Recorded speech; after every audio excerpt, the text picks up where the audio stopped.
ಶ್ರೀ ಕ್ಷೇತ್ರ ಧರ್ಮಸ್ಥಳದಲ್ಲಿ 74ನೇ ವರ್ಷದ ಸಾಮೂಹಿಕ ವಿವಾಹದ ಸಂಭ್ರಮ. ಇದೀಗ ಯುವ ಜೋಡಿ ಇಬ್ರು ಇದ್ದಾರೆ.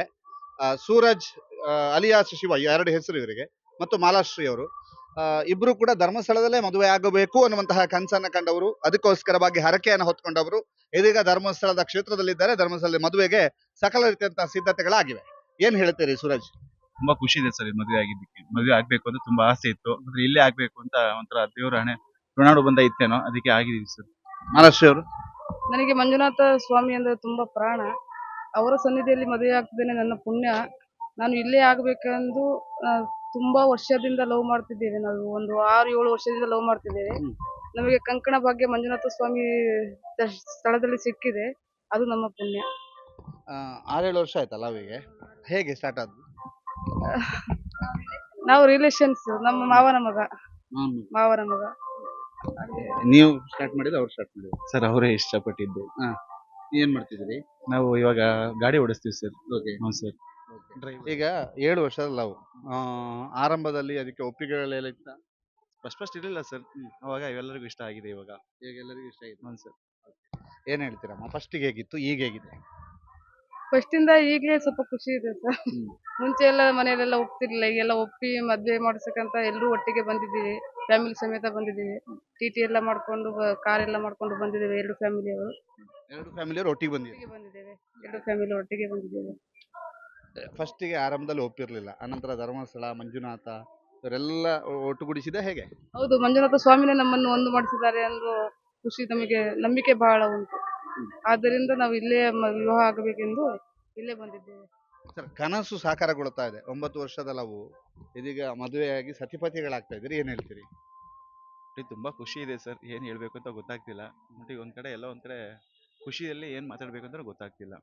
9 ವರ್ಷಗಳ ಲವ್ ಮೇಡಮ್, ಸತಿಪತಿಗಳಾಗ್ತಾ ಇದ್ದೀರಿ, ಅದು ಮಂಜುನಾಥನ ಕ್ಷೇತ್ರದಲ್ಲಿ. ಲವ್ಗೆ ಒಂದಷ್ಟು ವಿರೋಧಗಳು ಅವೆಲ್ಲ ಇದ್ದದ್ದೇ, ಎಲ್ಲ ಹೋಗಿ ಇದೀಗ ಸತಿಪತಿಗಳಾಗ್ತಿದ್ರೆ ಏನ್ ಹೇಳ್ತೀರಿ? ಏನ ಹೇಳ್ಬೇಕು ಅಂತ ಗೊತ್ತಾಗ್ತಿಲ್ಲ. ಹೇಗೆ ಜನ ತುಂಬಾ ಖುಷಿ ಆಗ್ತಾ ಇದ್ದಾರೆ. ಜನ ತುಂಬಾ ಒಳ್ಳೆಯವರು ಇದ್ದಾರೆ. ಹೇಗೆ ಇವ್ರಿಗೆ? ಅವ್ರು ತುಂಬಾ ಒಳ್ಳೆಯವರು. ಆದ್ರೆ ತುಂಬಾ ಕೋಪ, ಆದ್ರೆ ಪ್ರೀತಿಯಲ್ಲಿ ದೇವತೆ. ತುಂಬಾ ಕೋಪ ಸರ್, ಒಂಥರ ಚಾಮುಂಡೇಶ್ವರಿ ಇದ್ದಂಗೆ. ಮೇಡಮ್ ಏನಂತೀರಿ? ಅದಕ್ಕೆ ನನ್ನ ಹೆಸರು ಅವರ ಮೊಬೈಲ್ ಅಲ್ಲಿ ಶಿವ ಪಾರ್ವತಿ ಅಂತ ಸೇವ್ ಮಾಡ್ಕೊಂಡಿದ್ದಾರೆ. ನಿಮ್ದು? ನಮ್ದು ಶಿವ, ನಾನು ಪಾರ್ವತಿ ಅಂತ. ಶಿವನು ಜೋರೇ ಅಲ್ವಾ? ಶಿವ ಅಂದ್ರೆ ಜೋರ, ಪಾರ್ವತಿ ಅದಕ್ಕಿಂತ ಜೋರಲ್ವಾ? ಈಗ ಶಿವ ತಾಂಡವ ಇಲ್ಲ ಅಲ್ಲ? ಇಲ್ಲ ಸರ್, ಇಲ್ಲ. ಯಾವ್ದು? ಪಾರ್ವತಿ ಮುಂದೆ ಶಿವ ತಾಂಡ ನಡೆಯುತ್ತದ? ನಿಮಗೆ ಈಗಲೇ ಎಲ್ಲ ಅರ್ಥ ಆಗಿದೆ. ಮಂಜುನಾಥನ ಸನ್ನಿಧಿಯಲ್ಲಿ ಮದುವೆ ಆಗ್ತಾ ಇದ್ರಿ, ಶುಭವಾಗ್ಲಿ. ತುಂಬಾ ಥ್ಯಾಂಕ್ ಯು ಸರ್. ಓಕೆ. ಮಂಜುನಾಥನ ಆರಾಧನೆ ಅಲ್ಲಿ ಹರಕೆ ಏನಾದ್ರು ಕಟ್ಕೊಂಡಿದ್ರಾ? ನಾನು ಹರಕೆ ಕಟ್ಟಿದ್ದೆ, ನಾನು ಇಲ್ಲೇ ಮದುವೆ ಆಗಬೇಕೆಂದು ನಾನು ಹರಕೆ ಕಟ್ಟಿದ್ದೆ. ನೀವು? ನಮಗೆ ತುಂಬಾ ಇಷ್ಟ ಸರ್, ನನ್ನ ಬಾಸು. ನೋಡಿ, ಬಾಸ್ ಅಂತೆ. ಬಾಸ್ನ ಇದು ಇವ್ರ ಬಾಸ್ ಶಿವನ ಕ್ಷೇತ್ರದಲ್ಲಿ ಮದುವೆ ಆಗ್ತಾ ಇದ್ದೇನೆ ಅಂತ ಹೇಳುವಂತ ಖುಷಿ ಇದೆ. ಓಕೆ. ಇಬ್ರು ಕೂಡ ಅನ್ಯೋನ್ಯತೆಯಿಂದ ಇರಿ, ಕೋಪವೂ ಬೇಡ, ಪ್ರೀತಿಯಿಂದ ಇರಿ, ಅನ್ಯೋನ್ಯತೆಯಿಂದ ಇರಿ, ಸುಖ ಶಾಂತಿಯೇ ನೆಮ್ಮದಿಯ ಜೀವನ ನಿಮ್ಮದಾಗ್ಲಿ ಅಂತ ಹೇಳಿ ನಿಮಗೆ ಮಂಜುನಾಥ ಅನುಗ್ರಹಿಸ್ಲಿ ಅಂತ ಹೇಳ್ತಾ ಇಬ್ಬರಿಗೂ ಕೂಡ ಶುಭವಾಗ್ಲಿ. ಇದು 9 ವರ್ಷಗಳ ಪ್ರೀತಿ ಇದೀಗ ಮದುವೆಯ ಹಂತಕ್ಕೆ ಬಂದು ನಿಂತಿದೆ ಧರ್ಮಸ್ಥಳದಲ್ಲಿ. ಅದರ ಜೊತೆಗೆ ಶ್ರೀ ಕ್ಷೇತ್ರ ಧರ್ಮಸ್ಥಳದ ಮಂಜುನಾಥ ನಮ್ಮೆಲ್ಲ ಒಂದು ಅಡೆತಡೆಗಳನ್ನ ದೂರ ಮಾಡಿದ್ದಾನೆ ಅನ್ನುವಂಥದ್ದನ್ನ ಹೇಳ್ತಾ ಇದ್ದಾರೆ. ಜೊತೆಗೆ ಎಲ್ಲರನ್ನು ಒಂದುಗೂಡಿಸ್ಯಾನೆ. ಹುಡುಗಿ ಮತ್ತು ಹುಡುಗ ಒಂದೇ ಟಿಟಿಯಲ್ಲಿ ಬಂದು ಮದುವೆ ಆಗ್ತಿದ್ದೀವಿ ಅನ್ನೋಂಥ ಖುಷಿಯಲ್ಲಿದ್ದಾರೆ.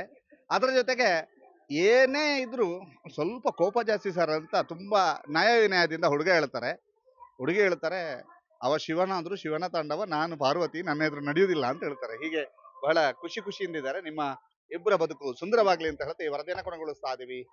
ಸಂದೀಪ್ ಶೆಟ್ಟಿ ಜೊತೆಗೆ ದಾಮೋದರ ದೊಂಡೋಲೆ, ಸುದ್ದಿ ನ್ಯೂಸ್, ಧರ್ಮಸ್ಥಳ.